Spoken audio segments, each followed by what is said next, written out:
las elecciones presidenciales de 2020 los demócratas ganaron por 4,5 puntos de ventaja. Ahora los republicanos se han impuesto, siendo el resultado 52,3% frente al 45,7% a nivel nacional. El voto se ha movido 11 puntos hacia los republicanos. ¿Es seguro el voto electrónico? ¿En qué países se barajó esta idea? Pues bien, por ejemplo, en Argentina se intentó implantar, de hecho fue uno de los principales proyectos de Mauricio Macri. Finalmente se demostró que era fácilmente hackeable y el intento fue truncado. También Alemania se lo planteó en 2005. El Tribunal de Karlsruhe declaró inconstitucional utilizar las urnas electrónicas y lo prohibió en una sentencia, asegurando que se trataba de un sistema poco fiable. Austria tuvo que repetir las elecciones presidenciales del pasado 22 de mayo de 2016, también por irregularidades en el recuento de los votos. ¿Pero qué países utilizan el voto electrónico? En Europa están Bélgica, Bulgaria y Estonia. En América, Brasil, Estados Unidos y Venezuela. En Asia, los Emiratos Árabes, Filipinas e India. Luis. Gracias, Lucía. Bueno, pues esos son los datos que están encima de la mesa. Esos son los países que están utilizando la urna electrónica y, curiosamente, prácticamente en todos se siembra la polémica. Interesante el dato de que en Alemania se declaró inconstitucional porque no daba las suficientes garantías de la participación política. Saludamos a Gabriel Araujo, que ya nos acompaña en el plató. Gabriel, gracias por acompañarnos. Hola, buenos días. Gabriel Araujo es perito informático y, por lo tanto, queremos saber cuál es el grado de vulnerabilidad de las urnas electrónicas. Bueno, además de perito informático, en este caso soy auditor de sistemas certificado por ISACA, que es la principal institución mundial en materia de auditoría de sistemas. Así que, bueno, desde luego, en todos estos países que acabamos de ver, los sistemas son diferentes. En el caso de Brasil específicamente está el informe firmado por el ministro de Defensa, el cual dice realmente que ellos no pueden acreditar que no haya fraude en estas urnas electrónicas. Creo que tenemos oportunidad de recuperar la información que les ofrecíamos ayer sobre ese informe del Ejército, donde plantean cuáles son las dudas y denuncian la vulnerabilidad de las urnas electrónicas. ¿Podemos ir? Adelante. El informe de 65 páginas del ejército brasileño sobre las últimas elecciones apunta a una posible vulnerabilidad en el código fuente de la urna electrónica. Denuncia el Tribunal Supremo Electoral que se limitó el acceso del código fuente a las Fuerzas Armadas y que por lo tanto no pudieron testarlo. Por eso propone que se abra con urgencia una investigación, por si hubiera operado algún eventual código malicioso.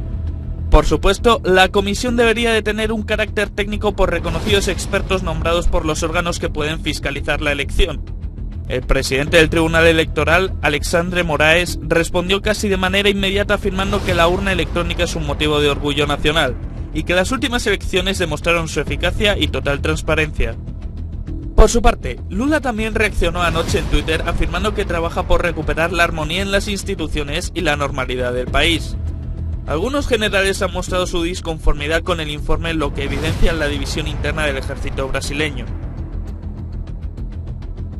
Quien guarda silencio a esta hora es Bolsonaro y su equipo de campaña. Bueno, pues eso era ayer, porque Bolsonaro ya ha roto su silencio y ha pedido una reunión de urgencia con la cúpula militar para hablar de ese informe. ¿Qué cabe esperar de esa reunión, Gabriel? Bueno, en realidad los militares es que no han podido realmente garantizar porque no se les ha dado acceso, es decir, incluso en el momento de estudiar el código fuente los han metido en la sala de inspección con un papel y un boli nada más, es decir, no le dejaron llevar ni siquiera sus propias herramientas forenses de investigación, tampoco se les permitió saber dónde se conecta el código fuente porque se conecta externamente a unas librerías que son misteriosas. El Tribunal Superior Electoral no quiere decir, no les ha querido decir a los militares a qué librería se conecta, a qué software externo se conecta ese código fuente en el momento de compilar. Para entender bien, la compilación es el momento que todo el código fuente se reúne en un solo archivo ejecutable y es el famoso exe, archivo exe que tenemos en todos los ordenadores. O sea, que ese exe se conecta a una fuente externa que el Tribunal Superior Electoral no quiere revelar qué fuente es. Este es el problema. Hay muchas inseguridades, de verdad. Pero esas vulnerabilidades que plantea el informe del Ejército, el informe no habla de fraude, no habla de irregularidad, simplemente habla de vulnerabilidad. ¿Eso es suficiente para que la gente salga a la calle? Parece que sí. ¿Es suficiente como para impugnar el resultado? Es que los profesionales, en este caso auditores, no podemos hablar de fraude porque esto le corresponde a las autoridades, es decir, precisamente al propio Tribunal Superior Electoral, pero es que ellos realmente están intentando por todos los medios oscurecer esta investigación. De hecho, se queja, los militares precisamente con este informe firmado por el ministro de Defensa, se quejan de que no les han dado las herramientas, incluso en el momento de valorar la integridad, no les han dejado estar presentes, les han apartado, lo han hecho propios técnicos del TSE, del Tribunal Superior Electoral, y ellos lo han tenido que ver a través de una pantalla. Esto es inadmisible desde el punto de vista de una auditoría de seguridad, es inadmisible. Lo que no termino de entender, Gabriel, es por qué no ha habido una queja antes, porque esos problemas existían ya en la primera ronda, ¿no? Bueno, los militares lo que pasa que ante estas carencias han dado la oportunidad al Tribunal Superior Electoral de poder aportar esa documentación y por eso tardó hasta después de las elecciones, porque el Tribunal Superior Electoral, incluso en un momento de ese informe, se ha negado a dar esos datos. Es que han quedado esperando y no han dado ninguna respuesta a esas cuestiones. Es decir, que por eso se ha tardado tanto y ha tardado hasta después de las elecciones de poder conocer este informe. En todo caso, también es sorprendente y sospechoso que el informe del Ejército se conozca después de las elecciones intermedias de Estados Unidos. Un poco raro, ¿no?